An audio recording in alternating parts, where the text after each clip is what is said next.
Avec le vol des joyaux de la couronne ce dimanche au Louvre, ce sont des souvenirs de famille qui ont été dérobés aux Français. La couronne de l'impératrice Eugénie, volée puis égarée et retrouvée brisée dans le caniveau, est devenue le symbole du déclin d'un pays hier tant admiré. Ce cambriolage est loin d'être un banal incident, c'est un crève-cœur pour tous les Français attachés à leur patrimoine.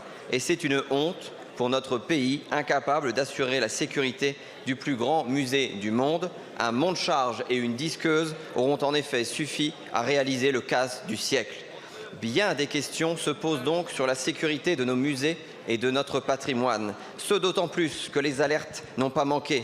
En juin, le personnel du Louvre s'était mis en grève pour protester contre un dispositif sécuritaire déficient. Le 16 septembre, le Muséum d'histoire naturelle avait déjà été victime d'un cambriolage. 2 semaines plus tôt, le musée de Limoges était cambriolé. En 2024, c'était le musée de Paray-le-Monial. En 2017, la couronne de la Vierge de Fourvière disparaissait.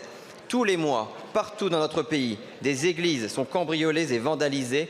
Partout, les signaux de sécurité sont au rouge. Mais, Madame la Ministre, quelles mesures de sécurité prévoyez-vous donc pour y répondre? Mais une seconde question se pose, car le cambriolage du Louvre est la conséquence de manquements évidents. Et quand il y a des manquements, il y a des responsables. Aujourd'hui, en France, personne ne semble plus responsable de rien. La faute n'a pas de chance, entendons-nous. Il est pourtant essentiel aujourd'hui de faire la lumière sur les responsabilités en jeu et le Parlement doit s'en saisir de manière indépendante. Madame la Ministre, ma seconde question est simple. Quand les implications de chacun seront établies, exigerez-vous que les responsables prennent leurs responsabilités?